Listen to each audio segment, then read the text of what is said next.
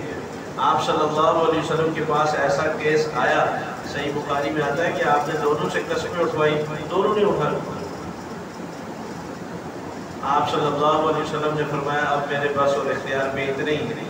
اس کے بعد آپ نے دونوں میں علیحدگی کر دی اور آپ نے فرمایا کہ آپ بچے کی پیدائش میں دیکھیں کہ یہ اپنے باپ کی ہم شکل ہے، یہ جس کے خلاف الزام ہے یہ اس کا ہم شکل ہے. اور جب وہ بچہ پیدا ہوا تو وہ جس کا الزام تھا وہ اس کا ہم شکل تھا. آپ صلی اللہ علیہ وسلم نے فرمایا اللہ نے ہمیں اس سے بڑھ کر سزا دینے کی کوئی اجازت نہیں. بس ہم اتنا ہی کر سکتے ہیں جتنا اللہ کی طرف سے حکم ہے.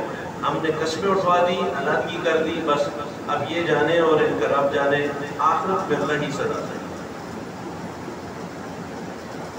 پھر اللہ تبارک و تعالیٰ نے اس سورہ نور میں حضرت ام عائشہ صدیقہ رضی اللہ تعالیٰ عنہ پر جب تہمت لگی تھی 11 آیتیں ام عائشہ صدیقہ رضی اللہ تعالیٰ عنہ کی صفائی میں بیان فرمائی.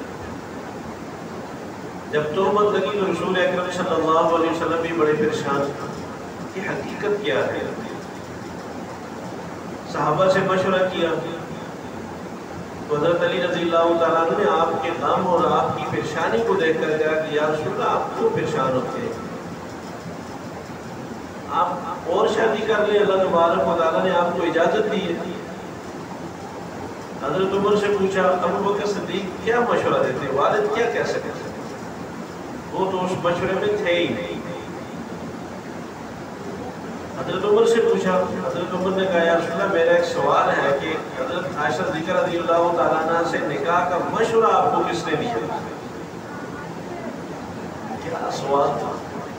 آپ صلی اللہ علیہ وسلم نے اشارہ کیا کہ اللہ نے. صحیح بخاری میں آتا ہے ام عائشہ صدیقہ رضی اللہ تعالیٰ عنہ کو ایک دفعہ آپ صلی اللہ علیہ وسلم نے فرمایا عائشہ 2 دفعہ جبرائیل میرے پاس آئے، محمل کا کپڑا ایسے کھولا اس میں تمہاری تصویر تھی اور مجھے انہوں نے کہا کہ یہ آپ کے نکاح میں آئے ہیں. حضرت عمر نے کہا کہ یا رسول اللہ اگر اللہ نے مشورہ دیا تھا نا تو پھر اللہ کے حکم کا انتظار کریں. آپ کو بھی بڑی تسلی ہوئی. یہ 1 مہینہ گزر چکا تھا. آپ صلی اللہ علیہ وسلم یہاں سے اٹھے، ابو بکر صدیق رضی اللہ تعالیٰ عنہ کے گھر پہنچے تو ام عائشہ صدیقہ رضی اللہ تعالیٰ عنہ کی والدہ سے پوچھا کہ عائشہ کہاں ہے. کہا وہ تو جب سے آئی ہے تو کونے میں پڑی ہے، رو رہی ہے، وہ بس اس نے نہ نیند نہ کھانا کچھ نہیں. آپ گئے اور قریب جا کر بیٹھے. آپ نے کہا عائشہ اگر تم سے گناہ ہوا ہے اللہ غفور رحیم ہے، تم اللہ سے معافی مانگ لو، میں بھی تمہارے لیے اللہ سے معافی مانگوں گا. ام عائشہ صدیقہ رضی اللہ تعالیٰ عنہ کہتی ہیں یہ الفاظ سن کر میرے آنسو تھم گئے. میں نے کہا یا رسول اللہ اگر میں کہوں کہ مجھ سے غلطی ہے تو آپ کو یقین آ جائے گا، اور اگر میں کہوں کہ مجھ سے کوئی غلطی نہیں تو آپ کو یقین نہیں آئے گا. میں اس موقع پر وہی الفاظ دہراؤں گی جو یوسف علیہ السلام کے والد یعقوب علیہ السلام نے دہرائے تھے فصبر جمیل واللہ المستعان علی ما تصفون. انبیاء کے منہ سے نکلے ہوئے الفاظ بھی کیا موتی ہوتی ہے. فصبر جمیل، صبر ہی اچھا ہے. میں اس موقع پر اپنے رب سے مدد مانگوں گا، اپنے رب سے مدد مانگوں گا. کہتی ہے کہ میرے یہ الفاظ کہنے تھے رسول اکرم صلی اللہ علیہ وسلم پر وہ کیفیت طاری ہو گئی جو وحی کے دوران ہوا کرتی تھی. سخت سردی میں بھی آپ کی پیشانی سے پسینے کے قطرے ٹپکنے لگ جاتے. کہتی ہیں تھوڑی دیر کے بعد آپ کا چہرہ کھل گیا اور آپ کے ہونٹوں پہ مسکراہٹ طاری ہو گئی. 1 مہینے سے آپ بہت پریشان تھے. آپ نے فرمایا عائشہ مبارک ہو اللہ نے تمہاری صفائی پیش کی. بات یہ ہے غیب جاننے والی ذات صرف اللہ کی. اگر رسول اکرم صلی اللہ علیہ وسلم کو حقیقت کا علم ہوتا نہ خود پریشان ہوتے، نہ ابو بکر صدیق کو پریشان ہونے دیتے، اور نہ اپنی بیوی اما عائشہ کو پریشان ہونے دیتے، اور نہ یہ فرماتے کہ عائشہ تم اپنے گناہ پہ معافی مانگ لو، میں بھی تمہارے لیے معافی مانگ لوں۔ جب آپ کے سامنے اللہ نے حقیقت کھولی، غیب کی خبر دی، تو آپ صلی اللہ علیہ وسلم کو کامل یقین آ گیا، اور پھر اللہ تبارک و تعالیٰ نے جو جھڑکا لوگوں کو، مسلمانوں کو فرمایا کہ تم نے یہ خبر سنتی کیوں نہیں ایسا کہا کہ یہ بہت بڑا بہتان ہو سکتا ہے، مسلمانوں میں یہ چیز نہیں ہو سکتی۔ اور خصوصاً رسول اکرم صلی اللہ علیہ وسلم کے گھر میں فرمایا کہ اگر اللہ کا فضل نہ ہوتا تو پھر اس تہمت پر کوئی عذاب آ جاتا۔ کیوں ایسی بات اڑائی، کیوں ایسی بات سنی اور اس پہ خاموش کیوں رہے مسلمان؟ فرمایا کہ جو ایمان والوں پہ تہمت لگاتے ہیں سخت دردناک سزائیں ہیں ان کے لیے۔ اور پھر خوبصورت الفاظ کہہ کر رسول اکرم صلی اللہ علیہ وسلم کو اللہ نے تسلی دی، فرمایا الخبیثات للخبیثین والخبیثون للخبیثات والطیبات للطیبین والطیبون للطیبات۔ دیکھیں، گندے مردوں کے لیے گندی عورتیں ہوتی ہیں، لیکن جو مرد خود پاکیزہ ہوں اللہ نے ان کے لیے پاکیزہ عورتیں رکھی ہیں۔ آپ کو اللہ نے انتہائی پاک اور صاف پوری امت کے لیے مثال اور نمونہ بنایا ہے۔ جیسے آپ کا دامن پاک و صاف ہے، ایسے ہی آپ کے نکاح میں آنے والی ساری عورتیں پاک و صاف۔ اور اللہ تبارک و تعالیٰ نے پھر آپ کو تسلی دیتے ہوئے فرمایا لا تحسبوه شرا لکم بل هو خیر لکم، اس تہمت کو اپنے لیے برا نہ سمجھیں، یہ بہتر ہے۔ اللہ کی حکمتیں دیکھیں، بہتری کیا تھی۔ رسول اکرم صلی اللہ علیہ وسلم کی زندگی میں تہمت لگی تو آپ کی زندگی میں اللہ نے وحی اتار کر قیامت تک کے لیے آپ کی ساری بیویوں کی ایسی ضمانت دے دی کہ اگر کوئی الزام لگائے گا امت کا کوئی مسلمان اس پہ یقین نہیں کرے گا، اس لیے کہ اللہ نے کہہ دیا ہے نبی بھی پاک دامن، اس کی بیویاں بھی پاک دامن۔ اگر رسول اکرم صلی اللہ علیہ وسلم کی زندگی میں تہمت نہ لگتی، یہ صفائی نہ اترتی، بعد میں الزامات لگتے تو میں اور آپ ہزار جواب بھی دیتے، کوئی یقین نہ کرتا۔ اللہ تبارک و تعالیٰ نے ساری امت کے ایمان کی حفاظت فرمایا کہ اے ایمان والو، کسی کے گھر میں اجازت کے بغیر مت آئے، چاہے وہ بھائی کا گھر ہو۔ حضرت عبداللہ ابن مسعود رضی اللہ تعالیٰ عنہ نے پوچھا کہ یا رسول اللہ، ماں کے گھر میں اور کمرے میں بھی بغیر اجازت کے نہیں جانا چاہیے؟ آپ نے فرمایا کیا تم یہ پسند کرو گے ماں ایسی حالت میں ہو جس کو تم دیکھنا پسند نہ کرو اور تم بغیر اجازت کے اگر جاؤ گے تو یہ اچھا ہے؟ سلام کرو، آہٹ دو، ایسی کوئی آواز ہو جس سے پتہ چلے کہ کوئی آیا ہے، پھر اندر داخل۔ اور فرمایا کہ جب تم ظہر کے بعد آرام کرتے ہو یا فجر سے پہلے یا رات کو سونے سے عشاء کے بعد اپنے ماں باپ کے کمرے میں بھی سمجھدار بچوں کو بغیر اجازت کے نہیں جانا چاہیے، خدمت گزاروں کو، کام کرنے والوں کو بھی بغیر اجازت کے نہیں جانا چاہیے، پوچھ کر جانا چاہیے۔ اور جب وہ بڑے ہو جائیں تو پھر بڑوں کی طرح ان کو ہر وقت اجازت لے کر اندر آنا چاہیے۔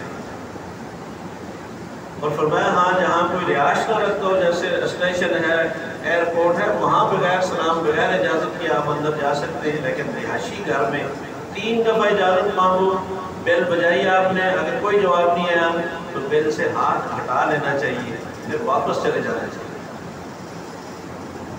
آپ نے فرمایا 3 دفعہ سے زیادہ مت ستائیں کسی کو۔